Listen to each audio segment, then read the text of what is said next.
आप देख रहे हैं बेबाक, मैं अभिसार शर्मा। अब किसान के साथ बातचीत का यही जरिया रह गया तुम्हारे पास। किसान अगर तुम्हारी बात नहीं मानेगा तो अब क्या तुम उसे पिटवा दोगे? दोस्तों, पश्चिमी उत्तर प्रदेश में जो हुआ है ना, वो बहुत ही शर्मनाक है। भारतीय जनता पार्टी सांसद और मंत्री संजीव बालियान जो है अपने समर्थकों के साथ शामली जाते हैं और वहां पर बाकायदा भारतीय जनता पार्टी समर्थकों और किसानों के बीच में भिड़ंत हो जाती है, जिसमें कई किसानों को बुरी तरह से पीटा जाता है। सबसे पहले दोस्तों, मैं सुनवाना चाहूंगा आपको इस किसान की आवाज जो कह रहा था कि उसे जबरदस्ती एक गाड़ी में रख लिया गया। वहां पुलिस मौजूद थी, पुलिस ने कुछ नहीं किया और उस किसान को एनकाउंटर कर देने की धमकी की जा रही थी। आप सुनिए इस किसान की आवाज और फिर मैं अपनी इस कहानी को आगे बढ़ाऊंगा। गांव में मंत्री जी आ रहे थे, संजीव बालियान, और इधर सुधीर प्रधान की तरफ से वो आ रहे थे और यहाँ इस पे तिराहे पर तो ही हम भी वहाँ खड़े थे। उन्होंने लाठी चार्ज करवाई। उनकी साथ कम से कम 150 आदमी होंगे, जिन्होंने 8-10 आदमी मेरे ऊपर लग गए और ठाकर गाड़ी में गिरा। लट मारे, यहाँ मेरे ऊपर रिवॉल्वर धरा, तेरा इनकाउंटर करेंगे। लेकर गाड़ी में चल दिए। अगर मेरे सिर की डॉक्टरी करवाई जा तो इसमें देख लियो कितना सोचा लिखेगा। दोनों तरफ से मुक्के और वे कुछ ले रहे थे, वे बराबर चलते रहे। उसमें पुलिस वाले भी बैठे हुए थे। पुलिस वालों ने उन्हें नहीं रोका, मैं उन्हें रोकता रहा। मगर भाई गलती तो बताओ, गलती क्या है? कहने लगा तेरा इनकाउंटर करेंगे और होर को भी उठा कर ला रहे। अच्छा, क्या विवाद हुआ था वहाँ? जो विवाद का तो यही बताओगे, हमें तो पता ही नहीं क्या विवाद हुआ। विवाद क्या है भाई? हमने कह दिया किसान एकता जिंदाबाद। तो महिलाओं के साथ भी कुछ चौधरी महेंद्र सिंह टिकैत अमर रहे, चौधरी नरेश टिकैत जिंदाबाद और चौधरी राकेश टिकैत जिंदाबाद, किसान यूनियन जिंदाबाद, ये हमने कहा। अच्छा, महिलाओं के साथ भी बदतमीजी? महिलाओं के साथ भी बदतमीजी करी। जो महिला हम घर में जो बढ़ गए, उन्होंने मूसले तोड़ के या कुआड़ धिका के वहां से गया, महिलाओं को धक्का मुक्की दी गई। अब मैं आपको बतलाना चाहता हूं दोस्तों कि संजीव बालियान और उनके समर्थक आखिर क्यों बौखलाए हुए हैं। मैं अब आपको एक वीडियो दिखाना चाहता हूं, क्योंकि पिछले कुछ दिनों से क्या हो रहा है कि गृह मंत्री अमित शाह ने पश्चिमी उत्तर प्रदेश में पार्टी के जो तमाम बड़े नेता और तमाम सांसदों को लगाया हुआ है कि वो तमाम किसानों से बात करें और हालात जो बिगड़ रहे हैं बीजेपी के लिए पश्चिमी उत्तर प्रदेश में, उससे बेहतर करने का प्रयास करें। और उसी के अंतर्गत संजीव बालियान जो है तमाम लोगों से मिल रहे थे। मैं अब आपको वीडियो दिखाना चाहता हूं कि वो एक गांव में प्रवेश करने की कोशिश करते हैं। किसान वहां पर ट्रैक्टर लगा देता है और वहां पर किसान एकता जिंदाबाद और संजीव बालियान मुर्दाबाद के नारे लगाए जाते हैं। बालियान साहब इस कदर बौखला जाते हैं कि वो कहते हैं कि 10 लोगों के इकट्ठे हो जाने से कोई मुर्दाबाद नहीं होता है। आप ये वीडियो देखिए, इसमें कहीं ना कहीं बालियान साहब का अहंकार भी दिखता है और इसी वीडियो के बाद वो हिंसा भी सामने उभर कर आती है, जिसमें किसान ये आरोप लगा रहे हैं कि संजीव बालियान और भारतीय जनता पार्टी के समर्थकों ने उनकी पिटाई की। अब ये वीडियो देखिए अब आप।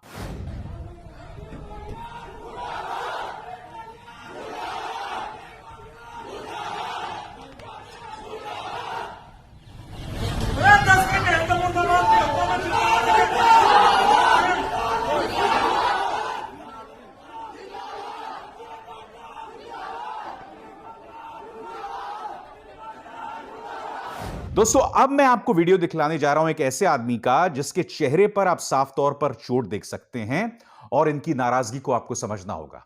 यह आदमी यह कह रहा है कि क्या हमने संजीव बालियान को इसलिए मंत्री बनाकर भेजा था कि वो हमारी पिटाई करेंगे? क्योंकि अपने आप में बहुत बड़ी बात है दोस्तों। हो क्या रहा है दोस्तों कि पश्चिमी उत्तर प्रदेश में रालोद की जड़ें कैसे काटी थी बीजेपी में, क्योंकि 2013 में मुजफ्फरनगर में दंगे हुए थे। मुजफ्फरनगर में दंगे जो हुए थे उसका असर पूरे उत्तर प्रदेश की सियासत पर पड़ा था और पश्चिमी उत्तर प्रदेश से रालोद का, समाजवादी पार्टी का सुपड़ा साफ हो गया, क्योंकि उस वक्त मुसलमान अलग और जाट अलग हो गए थे। हिंदू मुस्लिम का साफ तौर पर बंटवारा हुआ था। यही हुआ था 4 साल पहले उत्तर प्रदेश के चुनाव जब हुए थे और यह बताया जा रहा है कि 2019 में भी चुनाव हुए। आखिर मोमेंट में जो है, आखिर लम्हे में एक किस्म का ध्रुवीकरण हो गया। अब मैं आपको उस किसान की बात सुनवाना चाहता हूं दोस्तों, जिसके चेहरे पर आप चोट देखेंगे और वो ये कह रहा है कि क्या हमने इसे मंत्री इसलिए बनवा कर भेजा था। देखिए, मंत्री जी के आदमी थे, वे हॉकी डंडा भाले पिस्टन लेकर उन्होंने हमारे पे हमला करा जी। पुलिस भी वहाँ पे मौके पे थी, पुलिस ने कुछ नहीं किया, पुलिस बगल देखती रही, हमारे पे लाठीचार्ज करवाती रही पुलिस देख कर वहाँ जी। अच्छा, कौन कौन थे मारने वाले अभी पता लग रहा जी, उनका भी वीडियो है, उनकी वीडियो देखी जाएगी जी, उनकी कौन कौन है वे। अच्छा, थाने में बैठे हो, क्या मांग है? मांग तो यही है, इंसाफ चाहिए जी। क्या मंत्री इसीलिए पद के लिए भेजा था कि हमें गुंडों पे मरवाएंगे जी। अच्छा, कितने किसान घायल हुए इस विवाद इसमें 10-15 किसान घायल है, 5-7 लेडी भी घायल है जिसमें। दोस्तों अब आपको सुनना पड़ेगा इस औरत की बात, क्योंकि आपने इन दो लोगों की बात सुनी। दोनों कह रहे हैं कि औरतों तक की भी पिटाई हो और 5 से 6 औरतें जो हैं वो घायल हैं। इस वक्त मेरे पास स्वतंत्र तौर पर उस बात की पुष्टि करने का कोई जरिया नहीं है। ये जो तमाम मेरे पास जो किसानों की आवाज आप सुन रहे हैं, जो स्थानीय पत्रकार हैं, उन्होंने मुझे इनके वीडियोस भेजे हैं। अब आप सुनिए इस औरत का गुस्सा, वो क्या कह रही है। इस बात पर आपको गौर करना पड़ेगा कि मुझे इंसाफ चाहिए, क्योंकि इस औरत के घर वालों को बुरी तरह से बेरहमी से पीटा गया। संजीव बालियान आया था, नारे बोल रहे थे, सब बाहर खड़े हुए, बाहर खड़े होकर फिर उन पर मारपीट पड़ी। इतने डंडे लेकर आए थे, कोई पिस्टल ले रहा था, कोई डंडे ले रहा था, कोई लैंटर वाली। किस वजह से आए थे आज गाँव? संजीव बालियान सुधीर प्रधान ने बुलाए थे। बताया जा रहा है कि 13 में आए थे किसी ने। 13 में आए होंगे, पर सुधीर प्रधान यहाँ देखे हमने। 13 किसका थी नो, हमें पता नहीं किसी का किसका आए थे। फिर ये हुआ हमारे बाहर यहाँ तक गाड़ी खड़ी हुई थी, यहाँ सब इंगे तो नारे लगाते आए किसान यूनियन के, उनके लमडो ने सब ने दिखा इतने ठाठे थे, इतने हथियार लेकर लिखड़े हुए। मतलब किसका पिस्टल लगाए, किसी का कुछ लगाए लाकर उन्होंने। कितने लोग पिटे हैं किसान? हाँ, कितने लोग पिटे? 4 लोग तो मेरे यहाँ लुके, मैंने जान बचाई उनके यहाँ से। यहाँ हमारे क्वाड भी सब तोड़ फोड़ रखे। हालात थे, पीटने वाले कौन लोग थे? पीटने वाले संजीव बालियान के लोग थे, जो उसके गाड़ी में तो लिकड़ कर हथियार लेकर आए हुए। कोई फट्टी ले रहा था, कोई टंडे ले रहा था, कोई कैसे ले रहा था, और सब कोई कट्टा ले रहा था। सबके सिर फोड़ते चले गए। क्या पुलिस वालों ने नहीं रोका? पुलिस वाले साथ थे, 3 पुलिस वाले ने हमारे क्वार तोड़े आकर। पुलिस वालों ने 3 नाक का क्वार तोड़े हमारे। जो एक नहीं फेंक दी मैं, फिर दूसरा का मट गया। हाँ, मेरी गाल भी मारपीट हुई। जब मैं फेंक कर मार दी तो मारपीट हुई मेरी गाल। ये हाँ संजीव बालियान के आदमी, ऐसे ही हो संजीव बालियान। क्या चाहते हो, क्या होना चाहिए इस पूरे मामले? इंसाफ होना चाहिए। मेरे घर पर क्यों करके गया सामे? कल को फिर आऊंगे यहाँ से नू थोड़ा संजीव बालियान वो विधायक हो गया, मंत्री हो गया, अपनी खातर महल लिया हो गया, गरीब आदमियों के लिया। धमकी बताई जा रही है, धमकी मिल रही है? हाँ, धमकी मिली, फिर भी क्या उन्होंने तो। अब फिर देखेंगे हम नू के हम जाना किस नाम है, जाना कितने कुत्ते ले रहे थे साथ में, कैसे थे। तो अब क्या संजीव बालियान और जो भाजपा के और नेता उनका बहिष्कार किया जाएगा, गाँव में आने रोका जाएगा उनको? हाँ, रोका ही जाएगा। ये तो गाँव वाले साथ नहीं है, नहीं यही तो ट्रेन बढ़ाते हैं उनकी। कोई मेरे साथ होती, यहाँ कोई आई तो नहीं जाती, तो जब देखते हम यहाँ से, जब देखते हम सबको फिट करके भेजते हैं यहाँ तक। एक केली तो थी, मैं केली ने तो इतने अड़चन अड़ाई, इतने आदमी रोके हमने। औरतों का गुस्सा लगातार बढ़ रहा है दोस्तों। आपको याद होगा कि आज एक अन्य शो में मैंने आपको बताया था कि कपूरथला में किस तरह से एक बहुत जबरदस्त रैली हुई, 2 लाख के आसपास लोग जुटे, और जो खूबसूरत बात थी उस भीड़ की कि आधी भीड़ औरतों की थी, जो कि ऊपर से देखो तो पीली दिखाई देती थी, और आधी भीड़ जो है वो पुरुषों की थी, सफेद रंग में। अब इन औरतों की नाराजगी भी आप देखिए। अब मैं आपको सुनाना चाहता हूं इन औरतों की, जो ये बता रही हैं कि हमारे लिए आने वाले दिनों में मुश्किल हो सकती है, क्योंकि हमें भारतीय जनता पार्टी के नेता लगातार धमकी दे रहे हैं। ये हमें धमकी दे रहे हैं। जब उसके आदमी जो उसके घर पर आए थे, वे संजीव बालियान, वे हमें नू धमकी दे रहे हैं। वो बहुत बड़े बड़े हथियार रखा है, वो ऐसे मानस रखा है, वो तो मैं थारा पता भी नहीं देने का। हमें भड़की दे रहे। संजीव बालियान गांव में आया था, नू थोड़ा हमारे लड़ने कितने हथियार लेकर आया था। संजीव बालियान ने बनाया था, अपने करके बनाया था, अपने आदमियों को डरा रखे। मैं नहीं समझता हूं, एक तरफ आप किसान को बदनाम करते हैं, वो सिंघू बॉर्डर नहीं पहुंचता है, उसे आप देशद्रोही, आतंकवादी, खालिस्तानी बताते हैं, दिशा रवि तक को तुम गिरफ्तार कर लेते हो बगैर किसी प्रमाण के। एक अहिंसात्मक आंदोलन, एक शांतिपूर्ण आंदोलन को आप बदनाम करते हैं, और इस तरह से आप किसानों को परेशान कर रहे हैं। अब मैं आपको बतलाना चाहता हूं दोस्तों, भीड़ में कितनी नाराजगी है। एक सभा हुई उसी मारपीट के बाद, और इसमें आप सुनिए, किसान सिर्फ यह बता रहा है कि हम सिर्फ किसान जिंदाबाद के नारे लगा रहे थे, मगर किस तरह से हमें पीटा गया। सुनिए ये इस छोटी सी सभा का ये एक छोटा सा अंश।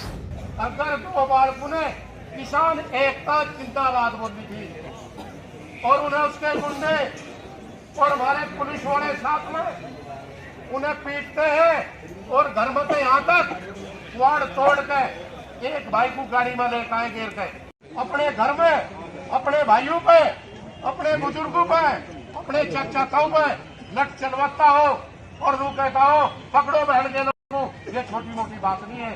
और वो लोग कहता हूं मैं भाइयों इससे हम विरोध करते हैं, पूरा विरोध। मैं यही तो समझना चाहता हूं कि क्या किसान जिंदाबाद के नारे लगाने से भारतीय जनता पार्टी इस कदर बौखला गई? आपको किसान का दिल जीतने का जरिया ढूंढना पड़ेगा, क्योंकि अब तक क्या था कि इनके पास एक आसान सा जरिया था। अब तक एक आसान सा जरिया था कि हिंदू मुस्लिम सियासत करो और दो फाड़ वैसे ही हो जाएगा वोटर। एक तरफ हिंदू हो जाएगा, एक तरफ मुसलमान हो जाएगा, जीत आपकी। मगर अब जब किसानों के मुद्दों को संबोधित करने की बात आ रही है तो आप भारतीय जनता पार्टी के तरफ देख सकते हैं कि इनके पास कोई प्लान नहीं है। ये पूरी तरह से बौखलाए हुए हैं और उसी बौखलाहट में वो इस तरह की हिंसा कर रहे हैं। दोस्तों, मैं आपको हरियाणा का एक वीडियो दिखाना चाहता हूं और इससे कांग्रेस ने एक बड़ा मुद्दा भी बताया है। यहां पर बीजेपी नेता, पार्टी अध्यक्ष और केंद्रीय मंत्री और तमाम सांसद मौजूद हैं और यहां पर उनसे सवाल पूछा जा रहा है कि भाई किसानों को बहकाने के लिए हम क्या करें, क्योंकि किसानों को मनाने का हमारे पास और कोई मंत्र नहीं है, तो हमें बताइए कि हम उन्हें कैसे बहकाएं। हरियाणवी बोली है, आप में से कई लोग समझ नहीं पाएंगे, मगर इसका मकसद यह है, वो ये पूछ रहे हैं कि हम किसानों को कैसे बहकाएं। सुनिए दोस्तों। माननीय अध्यक्ष जी, ये आप वाली बात सही है, समझाएगा कोने मनर ना समझने की कोशिश करते, बहकाने पड़ेंगे जी, बहकाएंगे तो चार मंत्र और दे दो जो ना बहकाना।